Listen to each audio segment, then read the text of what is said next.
Hello student, this is your teacher Ahmad Afridi और आज हमारा फोटोशॉप का पहला लेक्चर है।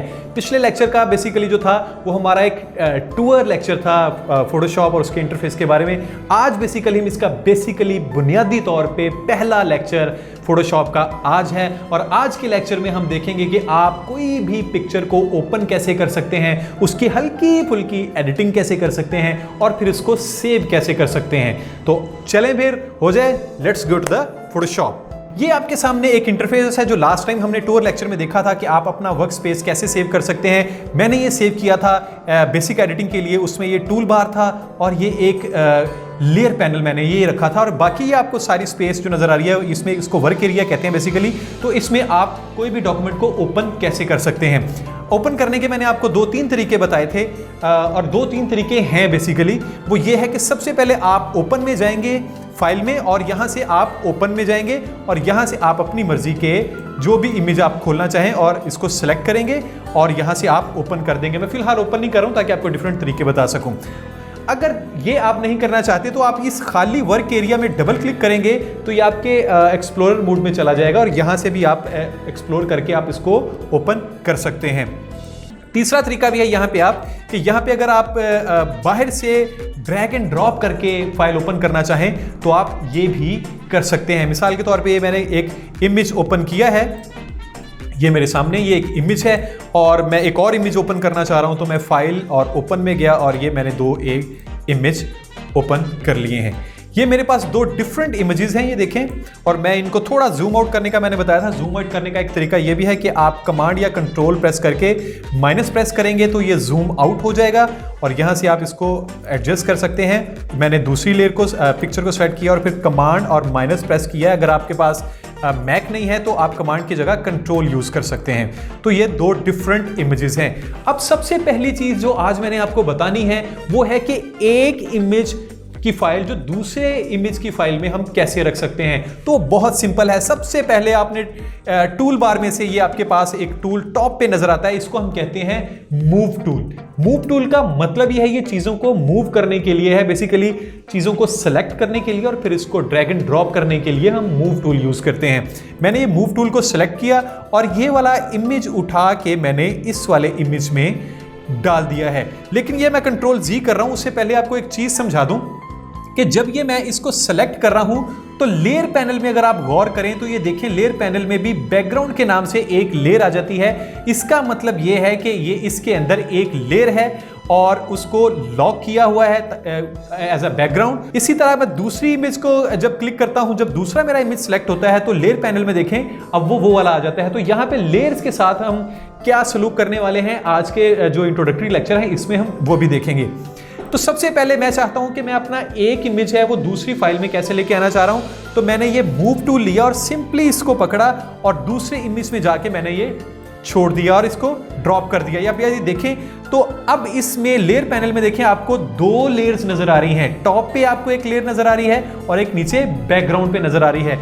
ये बैकग्राउंड आपको ऊपर नहीं जा सकती, ये ऊपर नीचे हम कर सकते हैं। ये इस वजह से अभी नहीं जा सकती क्योंकि मैंने लॉक की हुई है एज अ बैकग्राउंड। अगर मैं इसको अनलॉक कर दूंगा क्लिक करके तो ये मैं ऊपर भी कर सकता हूं लेयर को और मैं नीचे भी कर सकता हूं इस लेयर को। अगर मैं इसको लॉक करना चाहता हूं सिंपली इसको दोबारा यहां से टॉप पे है इसको लॉक कर दें ताकि ये एज अ बैकग्राउंड ही आपके पास ये लेयर रहे।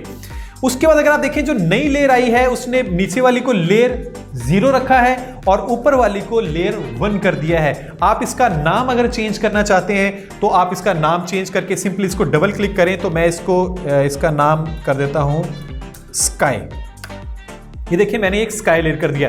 अब चूंकि जो ये इस वाली इमेज का जो फाइल थी वो मैं यहाँ पे ले आया हूं तो मुझे पहले वाले इमेज की अब कोई ज़रूरत नहीं है। तो मैं सिंपली इसको बंद कर देता हूं और इसको अब पूरा ओपन कर लेता हूं। ये देखें और कमांड प्लस के जरिए मैंने आपको बताया था ये जूम भी हो सकता है। तो ये मैंने एक इमेज ये रख लिया। ये बिल्कुल फ्लोटन इमेज है। ये इस वक्त लेयर 2 पे हूं तो ये देखिए मैं इसको मूव टूल से पकड़ के मूव भी कर सकता हूं अपनी मर्जी से जहां तक मैं चाहूं। और उसके बाद ये मैं इसको अगर थोड़ा सा बड़ा करना चाहूं या छोटा करना चाहूं तो कंट्रोल या कमांड टी प्रेस करेंगे तो आप देखेंगे कि इस जो भी लेयर आपकी यहां पे सेलेक्ट होगी वो उसके गिर्द 8 पॉइंट आपको नजर आ रहे हैं। देखें नंबर 1, 2, 3, 4, 5, 6, 7 और 8। यहां से आप इनको पकड़ के छोटा और या इसको बड़ा भी कर सकते हैं। ये देखें, या आप अपनी मर्जी से इसको छोटा या बड़ा भी कर सकते हैं। तो मैं फिलहाल इसको थोड़ा सा इमेज को बड़ा कर रहा हूं। ये थोड़ी सी एडिटिंग करते हैं, ये देखते हैं कि ये बेसिक एडिटिंग होती क्या है। तो मैं सबसे पहले ये ऊपर वाली जो लेयर है इसको यहां से, ये आई जो इसका कॉन्टेक्ट है, यहां से इसको आई ऑफ कर रहा हूं। जब आप यहां पे इसको क्लिक कर देंगे तो ये ऑफ हो जाएगी। ये देखिए फिलहाल लेयर पड़ी हुई है, लेकिन मैंने यहां से इसकी विजिबिलिटी ऑफ कर दी है तो वो मुझे नजर नहीं आ रही। अब फोटोशॉप मैंने आपको बताया ये सबसे ज्यादा पॉपुलर और पावरफुल इसी वजह है, ये नॉन डिस्ट्रक्टिव आपकी इमेज जो एडिटिंग सॉफ्टवेयर है। आपका ओरिजिनल इमेज है वो ये खराब नहीं करता। आप जितने मर्जी इस पे काम कर लें, आपका ओरिजिनल इमेज सेव रहेगा, क्योंकि बाकी जितने भी आप इस पे एक्शंस और परफॉर्म कर रहे होते हैं वो डिफरेंट लेयर्स में सेव कर रहा होता है। और इसी तरह जिस तरह मैंने स्काई की लेयर आपके सामने ऑफ की है सिर्फ आई को ऑफ करके, तो आप वो लेयर्स ऑन ऑफ करके अपने इमेज को चेंज कर सकते हैं और वापस आप ओरिजिनल इमेज पे भी आ सकते हैं।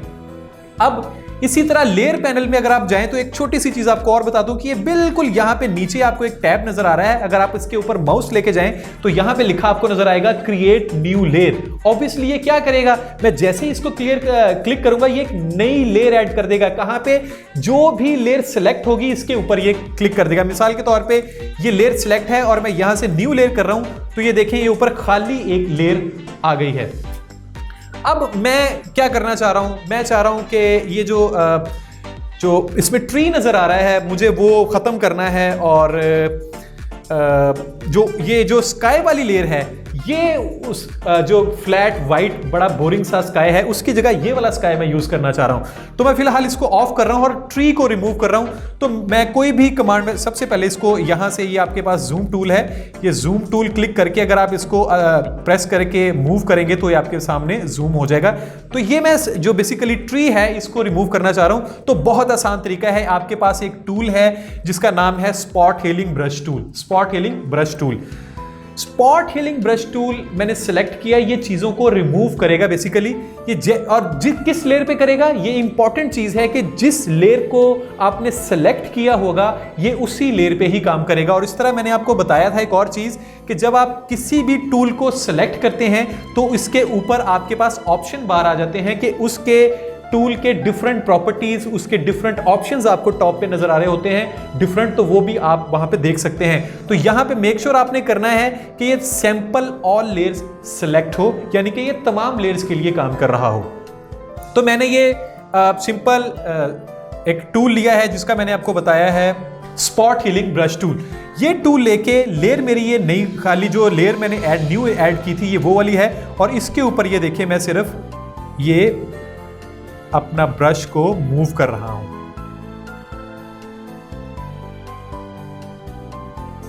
सिंपली मैंने ये किया और छोड़ देना है, ये खत्म हो गया। ये साइडों से अगर आपको थोड़े से एजेस नजर आ रहे हैं तो इनके ऊपर भी ये मैंने ये कर दिया है, तो ये भी खत्म हो गया। थोड़ा सा ये मुझे नजर आ रहा है कि ये ट्री का ये नजर आ रहा है, तो ये देखिए आप जूम करके जूम मैंने आउट किया है तो ये ऑलमोस्ट सारा कुछ रिमूव हो गया है। लेकिन इसका हरगिज मतलब नहीं है कि वो जो ट्री था वो आपका ओरिजिनल इमेज से गायब हो गया है, बिल्कुल नहीं। मैंने जिस तरह आपको बताया ये नॉन डिस्ट्रक्टिव एडिटिंग सॉफ्टवेयर है। आप जैसे ही ऊपर वाली लेयर को ऑफ करेंगे ये नीचे वाली लेयर पे आपको उसी तरह ट्री मिल जाएगा। इसका मतलब ये ऊपर वाली लेयर ने सिर्फ इसको हाइड कर दिया है, बस दैट्स इट। अब मैं इसको फिलहाल ऑन रखता हूं और ये ऊपर जो स्काई वाली लेयर है इसको मैं ऑन कर देता हूं। मैं चाहता हूं उस वाली लेयर को मैं इस वाले स्काई के साथ थोड़ा चेंज कर दूं। तो मैंने कंट्रोल टी प्रेस करके मैंने आपको बताया आप इसको रीस्केल कर सकते हैं, तो मैंने इसको पूरी पिक्चर पे ये ऑलमोस्ट ये कर दिया है। जहां पे आप स्काई रखना चाहें आप उसके साथ कर दें। इसी लेयर के पैनल में एक और मैं आपको चीज बता रहा हूं, ब्लेंडिंग। मैं स्टूडेंट्स, चूंकि ये बिगनर्स के लिए कोर्स है, आपने बिल्कुल परेशान नहीं होना। लेयर के बारे में बड़ी डिटेल में हम पढ़ेंगे, लेकिन चूंकि बेसिक एडिटिंग आपको मैंने समझानी है और फिर इसको सेव कैसे करना है लेयर्स के साथ ये आपको समझाना है, इस वजह से मैं डिफरेंट छोटी छोटी चीजें यूज कर रहा हूं। आगे हर चीज यूज करने से पहले उसकी प्रॉपर आपको मैं इसकी डेफिनेशन और उसका यूजेज बताऊंगा और उसके बाद इसके साथ हम कोई काम करेंगे इमेज पे। तो यहां पे अगर आप लेयर को सिलेक्ट करें तो यहाँ पे लेयर के पैनल के ऊपर डिफरेंट ब्लेंडिंग ऑप्शंस हैं। ब्लेंडिंग ऑप्शन नीचे वाली लेयर के साथ ऊपर वाली लेयर को किस तरह ब्लेंड करना, तो ये डिफरेंट ब्लेंडिंग ऑप्शंस हमारे पास पड़े हुए हैं। आप डिफरेंट इसको क्लिक करके चेक कर सकते हैं। मैं इसको ये मल्टीप्लाई का है फिलहाल, मैं इसको क्लिक करता हूं तो ये देखें इमेज उसके साथ पिछले वाले के साथ सेलेक्ट हो गया है। लेकिन अगर आप गौर करें तो ये ओरिजिनल इमेज को भी थोड़ा सा ये देखें ये डार्क कर रहा है। पीछे स्काई तो ठीक है लेकिन ये ओरिजिनल इमेज को भी डार्क कर रहा है। मैं इसको ऑन और ऑफ करके आपको दिखाता हूं तो आपको नजर आ रहा होगा कि यहां पे ये स्काई को जो स्काई है हमारे ओरिजिनल इमेज को डिस्टर्ब कर रहा है। तो मैंने यहां से लेयर्स में एक और आपको टूल बताता हूं जहां पे है रेजर टूल। ये मैंने रेजर टूल लिया, यहां पे उसका ब्रश का साइज है, यहां पे आप ब्रश का साइज चेंज कर सकते हैं। आप ब्रश का साइज लिया मैंने और अपनी मर्जी से जितना ब्रश का साइज छोटा बड़ा रखना चाहें इमेज के हिसाब से आप वो रख लें। ये मैंने तकरीबन ये साइज इसका थोड़ा बड़ा रखा है और मैं इसको रिमूव कर रहा हूं। ये देखें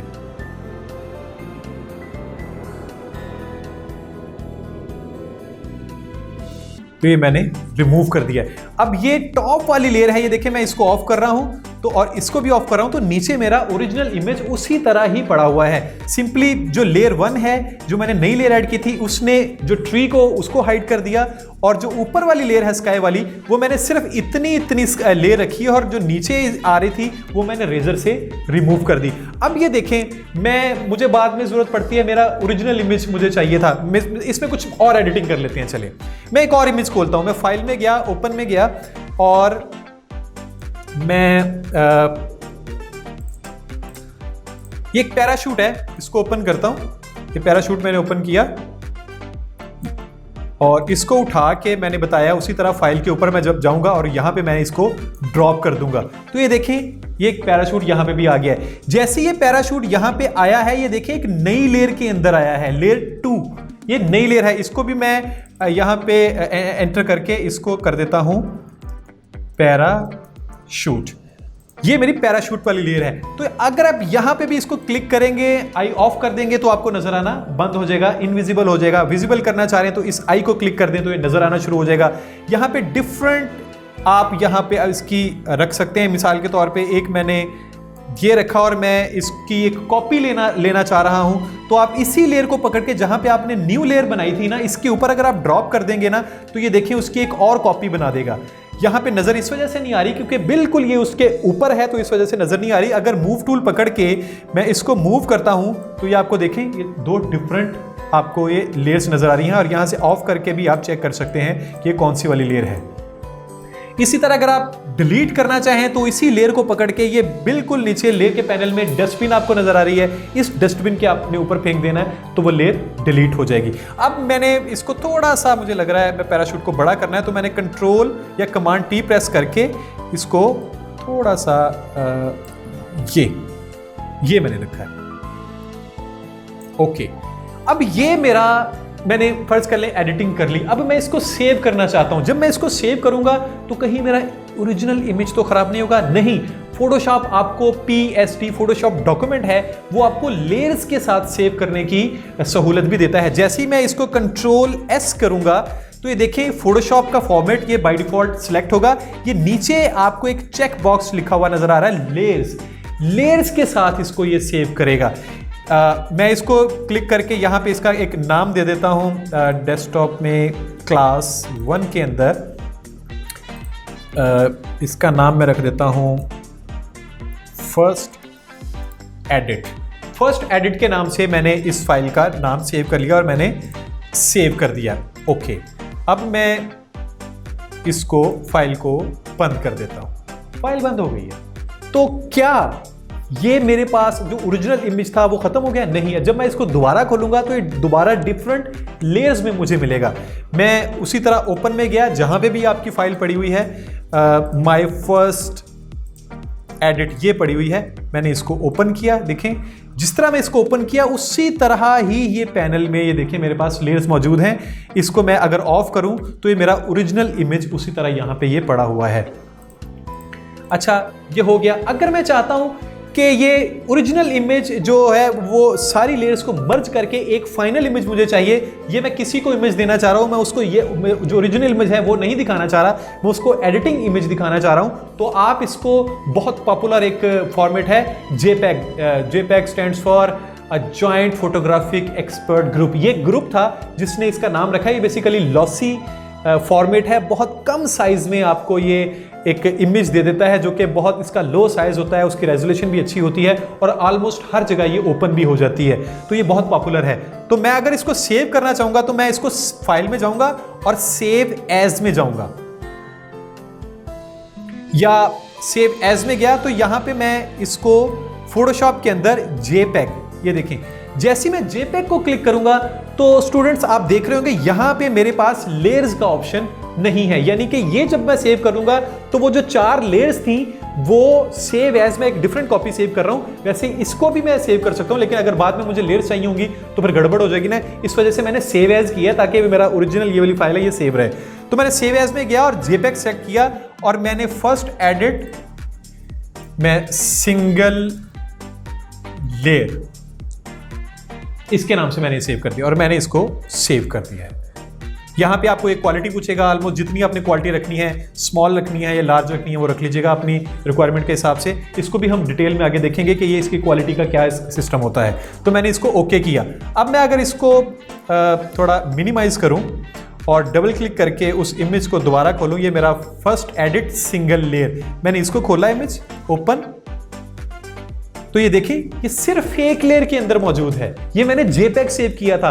अब मैं इसको चेंज नहीं कर सकता, मेरा ओरिजिनल जो व्हाइट स्काई था वो नहीं आ सकता, इसके अंदर ट्री था वो नहीं आ सकता, ये पैराशूट नहीं था, अब ये कहीं नहीं जा सकता क्योंकि ये तो सिंगल इमेज है मेरे पास। तो आप इसको जेपैग फाइनल इमेज के तौर पे सेव कर लिया करें। बट पीएसडी जब आप रखेंगे, देखिए मैंने साथ ही पीएसडी खोली हुई थी, तो ये आपको डिफरेंट लेयर्स के अंदर मिल रही है। यहां पे अगर आप ऊपर वाली लेयर्स को ऑफ कर देंगे तो आपका ये ओरिजिनल इमेज बिल्कुल महफूज है। तो आज के लेक्चर का बेसिकली बुनियादी तौर पे मकसद था कि आप कोई भी डॉक्यूमेंट ओपन कैसे कर सकते हैं, हल्की फुल्की एडिटिंग कैसे कर सकते हैं और फिर इसको सेव कैसे कर सकते हैं पीएसडी में और जेपैग में। उम्मीद है आज के लेक्चर से अच्छी से आपको समझ आ गई होगी। So until then, bye bye.